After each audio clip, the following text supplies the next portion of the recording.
last thank you. Yeah. But it goes to you, because, as always, without your support and encouragement of these young people and slightly older people behind me, these sorts of things don't happen.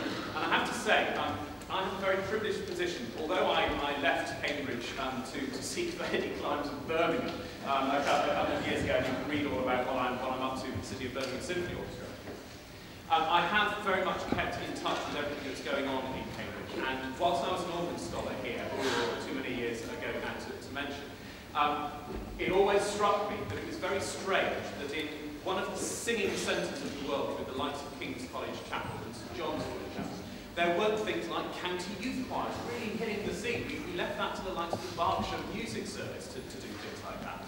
And I'm very, very pleased to be involved. And in fact, the director of CPYC, which is the Cambridgeshire and Peterborough Youth Choir, looked after by the SEMA establishment. And some of you may know about SEMA through the instrumental lessons that go on in schools, and also there are area-wise and all sorts of other things going on.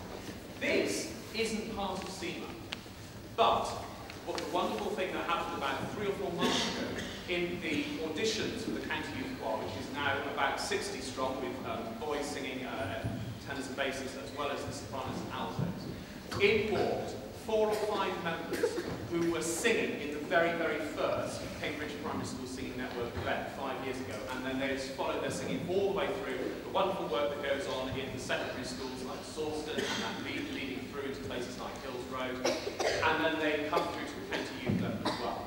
And it's all thanks to this encouragement, right at the very, very roots and the very, very start, that can continue to blossom. And I very much encourage you to encourage the young singers behind me to keep their singing going, because it really is the most wonderful thing in terms of bringing people together. It gives you something and a wonderful evening